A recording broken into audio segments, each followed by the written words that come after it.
This is the recorded blog of a college student who was playing a modified version of Super Mario Bros. 3 on his computer. Shortly after submitting the last entry, he committed you-know-what in his dorm room. On June 5, 2012, a friend of mine recently sent me what he claims to be a scary Super Mario Bros. 3 hack that he wanted me to try out, because he didn't have the courage. I started this blog to record my progress through the game.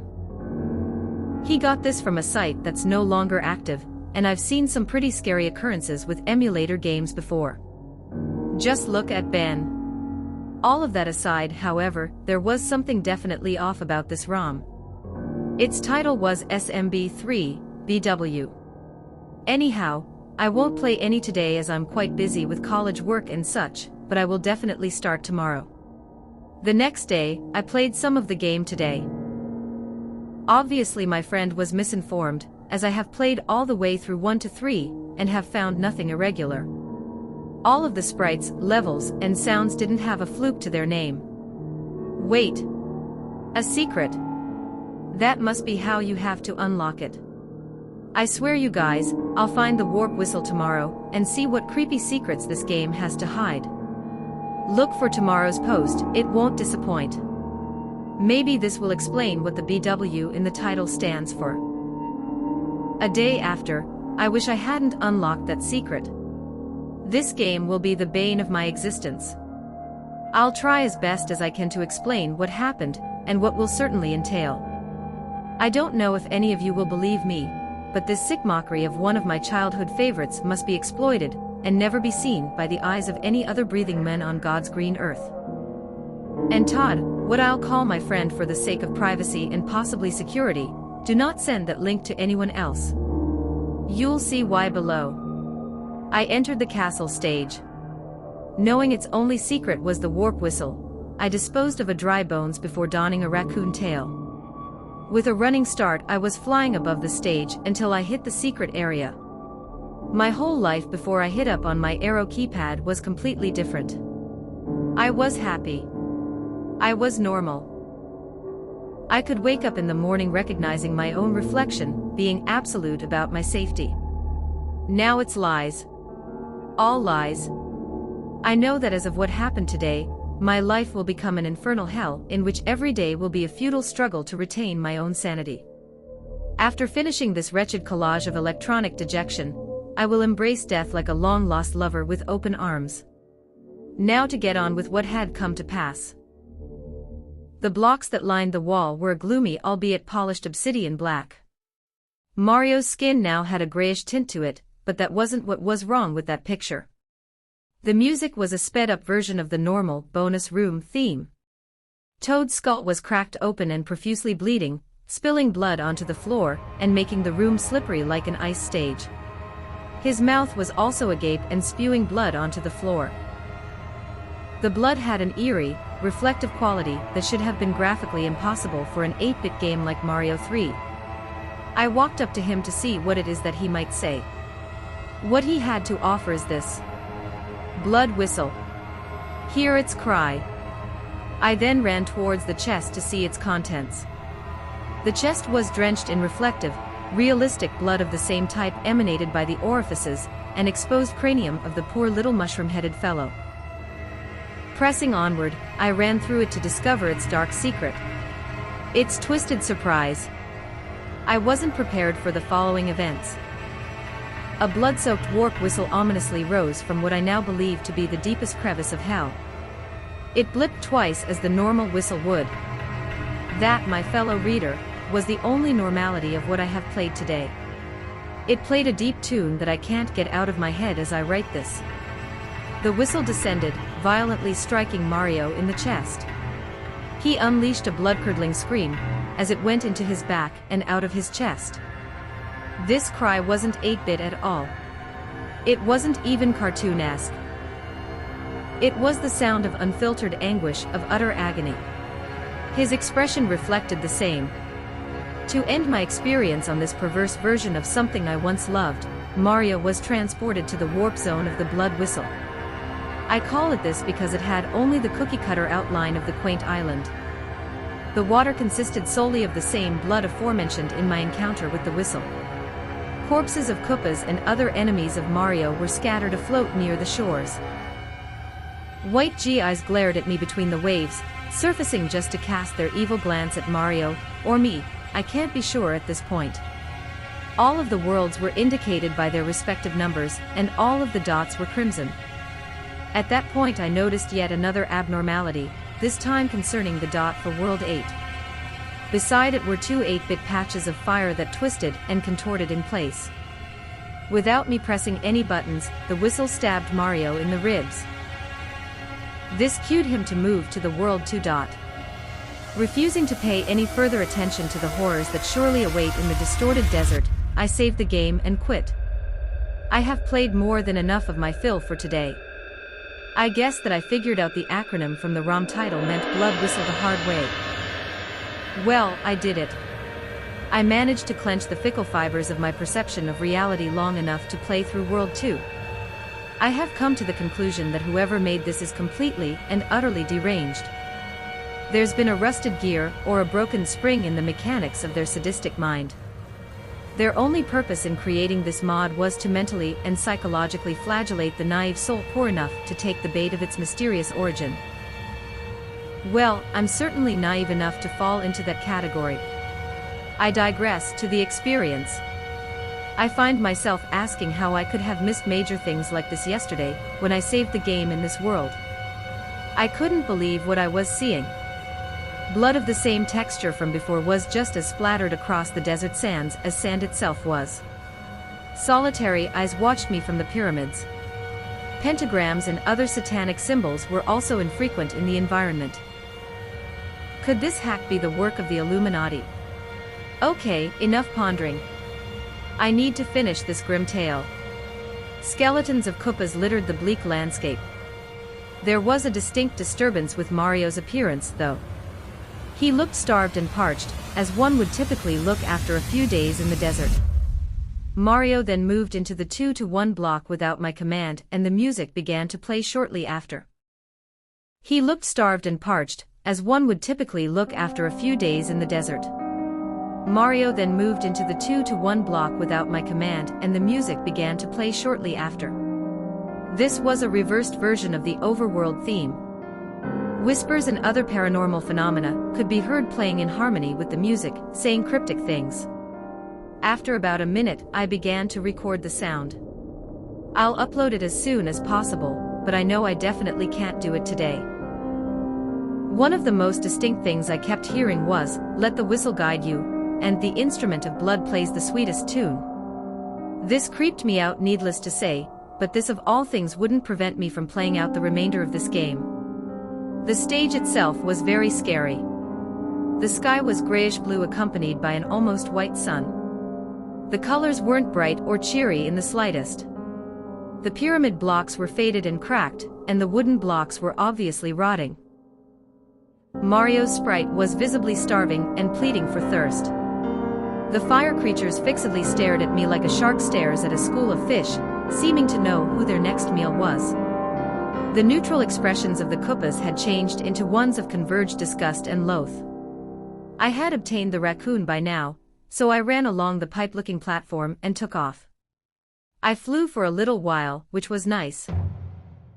Mario's face changed as well, being the normal happy smile you usually see throughout the entire game. I relished in the few moments of happiness I sought from this game. These moments were mercilessly ended within the course of a few seconds. The sky flashed a gloomy black before the blood whistle came, and impaled the poor plumber yet again. Mario fell, his corpulent figure going limp until he hit the ground with a thump that I swore I could feel. He was miraculously alive, his body twitching in a feeble attempt to rise. A fire creature jumped on Mario, who was now pinned to the ground and screaming in pain. His scream was bitterly realistic. It reeked of such ineffable pain it hurts me now to describe the sheer degree of torture this character was put through. There he was, burning and seething in pain, and there I sat, completely powerless. Forced to watch what I thought was the end of his trials on World 2. I was so wrong. The level select came into view. Whistle threw back, Mario was transported to one of the pyramid levels. When the level started, the background was an egregious smoke-filled black. Bursts of lightning filled the sky with illumination. Winged demons in flight were visible upon these strikes. Also in the skies glowed stagnantly lit pentagrams, and 666. Mario was being carried by two of Bowser's sons up one of the game's pyramid structures. However, this particular structure was vastly different than the regular ones. The bricks were cracked and faded with age. The edges were jagged with dried blood caked each block. Nothing but a heavy drum beat, and the sounds of thunder played in the background. The thunder didn't play in unison with lightning as happens in most games. There was an eerily realistic pause between the flare of the lightning and the boom of the thunder. As the top of the structure was reached, I saw the worst thing yet. Bowser towered above everyone else, intimidating and terrible. Below stood four of his sons, two of which had carried Mario: Morton, Iggy, Roy, and Ludwig von Koopa. Above the entire scene were the words "Blood Whistle" in bright red neon letters. Bowser's face had to have been 10 times more evil than I had ever seen it. His green shell was cracked, and his white spines had been dipped in blood. Blood was fresh on his teeth also as his serpentine tongue licked them, making clear his intentions on what to do with Mario after he had disposed of him. It was then I came to a dooming realization. Mario can't die. The game won't let him. However many things are thrown at him, in however many ways he is brutally maimed, mortality will not escape him. For a time, that is. He will continue to be sustained by whatever dark force or sick mind that drives the rest of these occurrences to passing until the game's eventual end, in which he will ruefully and painfully perish. Now that that has been said, to continue today's experience. Suddenly, Ludwig produced a dagger. It gleamed with uncanny realism in the light of the blood whistle sign that loomed above. After a brief pause, he began to slice Mario's chest open. Mario again brayed that fearful cry, a cry that implied he would die only to endure torture of 10 times the magnitude. Tears streamed down his face as Vaughn removed his heart, still pumping. He handed it to Bowser, who ate it with a crunching chomp. His sons laughed as he did this, blood flowing from Mario's exposed abdomen. With a bark from their twisted father, the sons shamelessly began to regurgitate and tear apart what was open. As they were doing this, Mario slowly turned his head towards me and uttered a single question through tears and blood: "WWY?" I myself asked the very same question. Why would they treat him as an animal, if not less, for their amusement? Why would someone initiate the genesis of such a horrid contraption? A contraption in which life and death have no meaning, and are manipulates, a contraption in which concepts such as morals, remorse and mercy are completely foreign. It makes me shudder to think that there is someone sick enough out there to put a character through this kind of unbearable hell just to sit back and laugh. It makes me absolutely sick to my core. Oh, that reminds me of another thing. You're probably wondering as to why I complacently talk about Mario, as if he's a human being. A human who suffers pain, sorrow, depression, starvation, and thirst like the rest of us. A human who is also capable of feeling happiness, remorse, goodwill, and love like anyone else. It's because I am thoroughly convinced that he is. Please, don't stop following this blog because you think I'm insane. That will come later. I believe without a shadow of a doubt that inside this game is a character with a complex range of emotions, someone who feels like you and me. But it's just a game, right? It's just a contrived mixture of code and data put together to present words and images, correct? Wrong. I know with everything inside of me that Mario has to be alive. I have seen him truly happy and truly sad, and at one point I may even see him truly angry. He feels like any other living, breathing human being. I don't know how. I don't know why. I don't know how something so human could rise from something so truly inhuman. A character with a soul seemed completely impossible to me before I played this hack. I now have a goal with this game, to keep this poor creature safe. I suppose I now know the real truth. I'll see you all tomorrow. Same place, same time. I'm not gonna say what day is it, it's getting old, it's me again. I had a horrible range of nightmares last night that are a direct result of playing this game. Some really weird stuff also went down. Before I get into today's gameplay, I'll have to go through them with you guys so I'll have an interactive record of my dreaming habits related to this game. I myself am having a hard time as to how they were so close to home, and what they mean for my seemingly inevitable downfall. Before I tell this, I have to let you in on a piece of relevant information. In the 4th grade, I used to play the recorder. Every kid had to learn some musical skill, and I liked wind instruments because of their method of play, appearance, and sound. Such is the irony of the instrument that has caused me all of this grief. In my dream, I was playing the instrument in a dark room. I was my 4th grade self, just coolly playing Mary Had a Little Lamb. Out of nowhere, I began to cough. I had choked on some blood that had materialized within and around my recorder. It covered it and soon filled it. Blood began to pour in great quantity out of all of the recorder's holes. It soon began to float in midair and hover. A few seconds passed, and then it struck me in the chest. It had impaled me, going directly through my heart, and every other vital artery one could think of.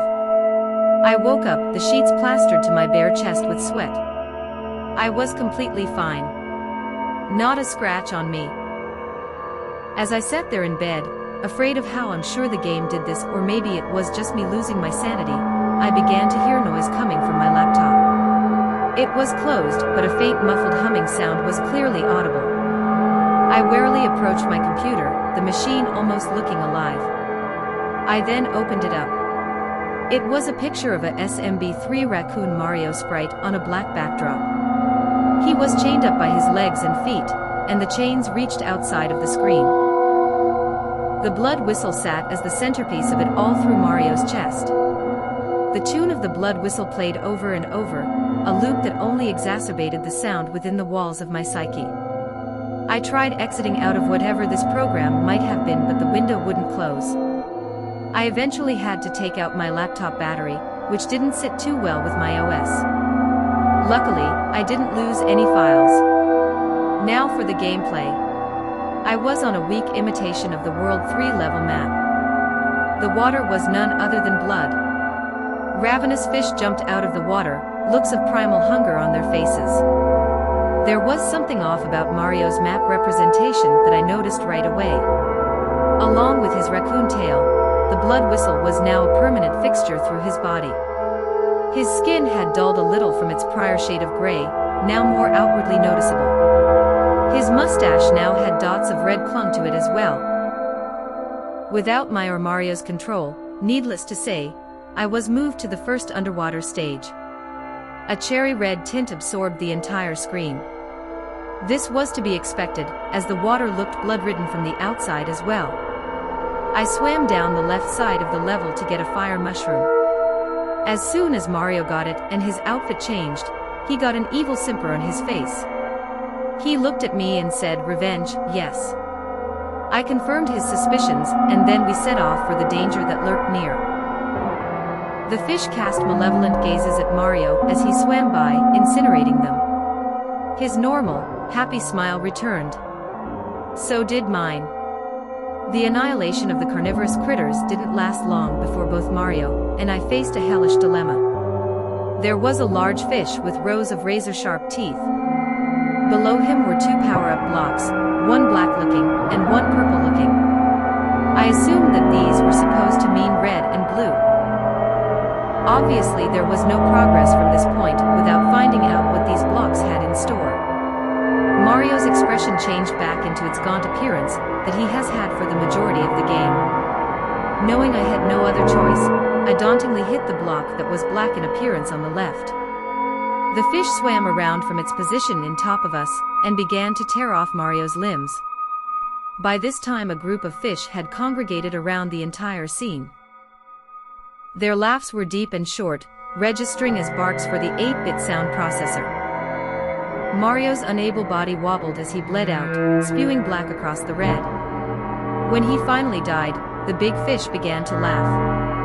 After a couple of seconds, Mario's limbs regrew. With the blue block remaining, I hit it to get this all over with.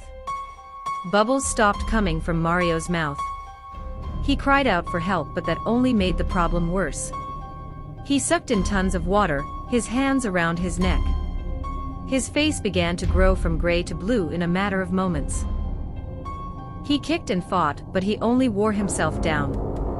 Getting angry, he began to incinerate random fish that had gathered in the crowd. The fish began to laugh louder. For every fish he killed, 2 more appeared in its place. After a while he just gave up.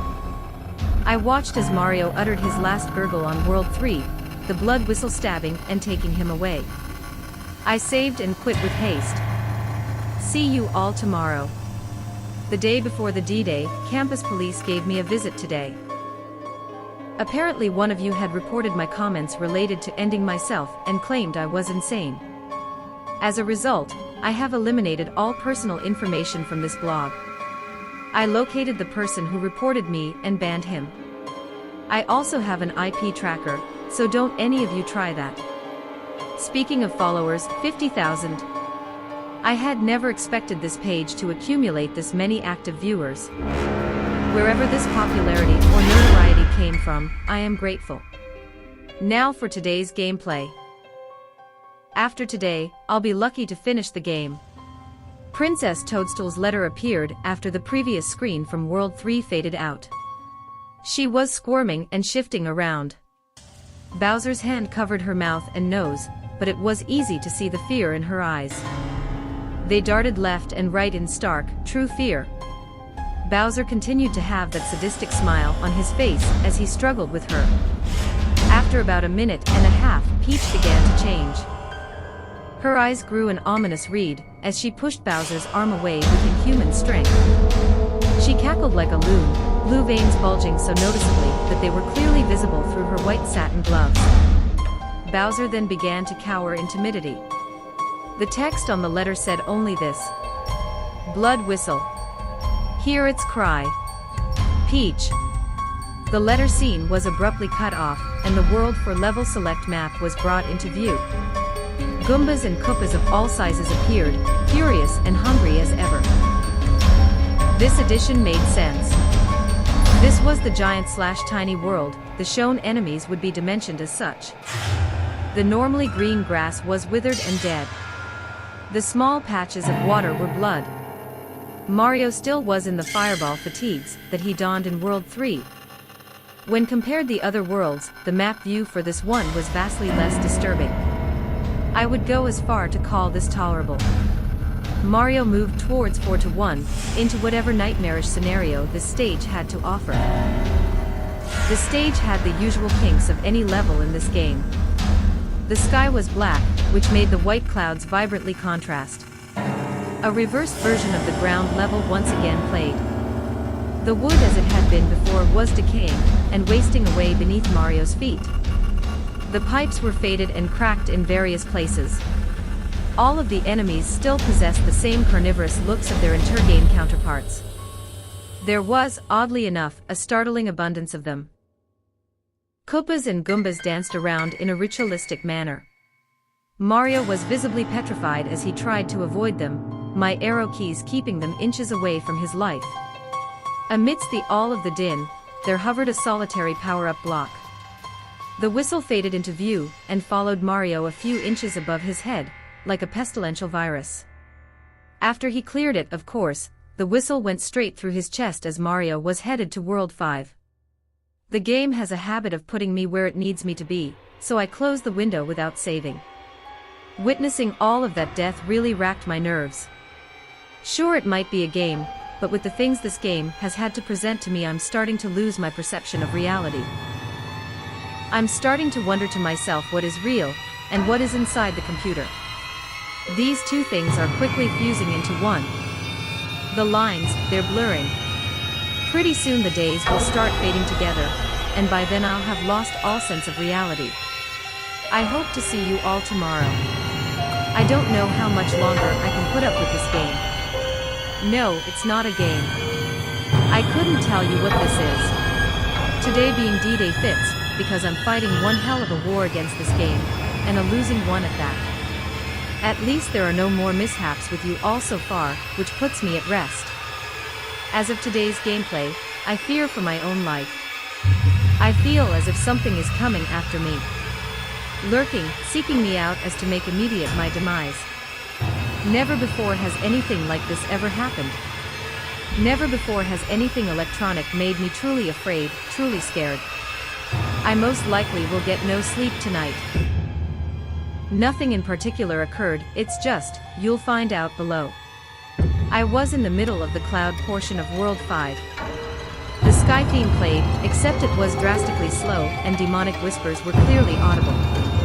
The whispers were almost the same as the ones I heard back in World 2. Mario was outfitted with a tanuki suit, which naturally suited the environment. There was nothing there except two things, a red dot and a card game. The card game icon looked similar enough to its regular game clone, except the spades rolled across a red background instead of a blue one. Now, for whatever reason, I was allowed to choose which path to take. I chose to do the card game, hoping it would serve as some sort of reprieve from all the madness. That was not the right choice. Toad didn't explain the rules of the game like normal. Instead, I was plunged into the rolling slots. Beside the slots was a risky scenario. Toad was on a guillotine. He looked at the camera with timid, teary eyes. He also was vigorously shaking his head. He shook his hands in a futile effort to free himself from this appalling apparatus, but nothing came of it. The entire picture engulfed me so much I didn't even notice the slots. I cautiously pressed them, trying as best I could to line them up given the stress of the situation. I failed and had to pay the personal price. The blade fell with breathtaking speed. Toad was beheaded right then and there. His head did a couple of spins in the air before landing in a conveniently placed nearby basket. The initial spins flayed blood across the white room. Blood filled the basket and filled it up, Toad's body spraying blood from the stump where his head used to be. Out of nowhere, the blood whistle came down and struck his torso. The scene faded out and back to the map. I was moved to the only remaining destination in World 5. Silent lightning streaked across the licorice-black sky. Gray clouds and Mario were the only other consistently visible things. As far as everything goes, silhouettes of winged demons flew and danced in the background. I tried turning into the stone structure the tanuki suit is so famous for, but it failed. No music played. None at all. The demons would be heard whispering in what sounded like a variety of languages. Spanish, German, and Latin were the most prevalent ones. A primal fear of the unknown gripped me as I blindly navigated the level. Judging by the look on Mario's face, it plagued him also. This stemmed from childhood, which made it all the worse. I not only felt like Mario was in danger, I felt like my livelihood and well-being were in danger. At that moment, one of the demons swooped down. I would say the most accurate way to describe this creature would be a miniature Thulu. Its claws plucked out Mario's eyes, making them profusely bleed. He unleashed an ephemeral, yet bone-chilling cry. After the searing pain relented, Mario trudged on. His face was now void of any and all expression. It was because he knew as well as I did that he would be torn apart. Brutally and slowly, but it would happen. After a few more seconds, the second demon came. It was identical in appearance to the first. It swooped down with grim, black bat wings and did its portion of damage. After it was said and done, the thing had torn Mario's arms off. Mario stopped dead in his tracks. He sobbed loudly, knowing the worst was yet to come. I felt so sorry for him that the words escaped me. He continued with a morose look. His normal walk slowed to a shuffle. Not a few seconds after that, the final solitary specter came down. He did his work with one big slash. Mario was now without his legs, and his lump of a body sat there. He sadly wept in utter despair. He knew the end was near. He tuned to me and choked out this, "I'm sorry you had to witness this, everything." Those were his last spoken words on World 5 before a gaggle of Hell's minions descended and tore apart what remained of him. His entrails were liberally exposed as they regurgitated in their cruel feast. When the dust cleared, a mere shell of him remained. All you could see of his open stomach were his open spine and back muscles. As I had predicted, the blood whistle came to transport him into whatever hellish situation it contemplated would be worse than the last. Consider it sheer luck if I make another post tomorrow. If I do, it may be my last. I'm starting not to care anymore. I am in the throes of such a severe depression, it's all starting to fade away. Everything. School, friends, family. It's safe to say this game is single-handedly ruining my life. Such sadness has never become me ever before in my life. My grandfather died when I was young, but that didn't close to equate what I'm feeling now. It's a direct result of the level that I played today, which I'll get into right now. World 6 appeared. Ice was everywhere. This is the one part that correlated to the unaltered version. Nothing else did. The ice was none other than frozen, realistic blood. Crystallized pieces of crimson droplets bordered the ice blocks. Blood filled in the small pockets of water that were. Of course, there was only a solitary dot on the map. Mario entered it, and I knew that whatever was to pass, it would be tenfold of what had already happened. Pure, sable white was the only thing that constituted of the backdrop. Blocks of blood ice served as a slippery ground. Mario slid along as I controlled him. He appeared happy. Overjoyed might be more accurate. Here he had nothing to deal with. Just him and the open space. 5 minutes passed. Then 10. All the way through, Mario was happy as I let him run around and fly. He had regained the raccoon tail. It seemed like he had all the time in the world. The clock ticked and all seemed right in the game. Making my way through the level, I found out it had no end. Time, oddly enough, would turn out to be the ultimate enemy. At the 20-minute mark, a tempest began to pick up. A flurry of snow and wind ensnared Mario, and he now began to curl his tail. His teeth chattered and his body shook. He soon had to sit down. Mario and I soon figured out how the game planned to snuff him out this time, with ice and time. He sat and tried to heat himself. This, needless to say, was a less than feeble attempt. Nothing but the creepy bass beats from World 5 played. Mario's skin soon began to turn a light blue. Nevertheless, he still sat and brooded in the icy cold. It was then that the utmost feeling of sadness had encapsulated me. I couldn't fathom my sympathy. I couldn't begin to describe how bad I felt at the fact that his death was absolutely inevitable, and there was nothing I could do to stop it. Just simply watch in shock and dejected awe. Frostbite soon took his hands. 10 minutes after that, World 6 Mario was no more. Just a frozen block of a man, sitting there in the middle of an infinite winter wilderness. After the sadness came feelings of sheer loneliness. I felt abandoned and alone. Just like Mario sitting in the middle of that ice field. I felt as if no one would save me from the torture of this game. The blood whistle came down and made a chunk sound as it impaled his chest, taking him to the next level of hell. I closed the emulator window like always and ended this self-subjected torture. I will bring myself to play this game tomorrow, but mark my words. I'll play the last tomorrow, and then this blog will, hopefully, live on in my memory. So my tribulation can be seen by the world. Be here. Same time, same place. It is ironic indeed that today is June the 13th. The unlucky number, the unlucky day. I suppose today isn't completely horrible. Today is the last day I had to play this wretched game. This horrifyingly absurd remake of what I used to see as a wonderful game will soon be out of my life.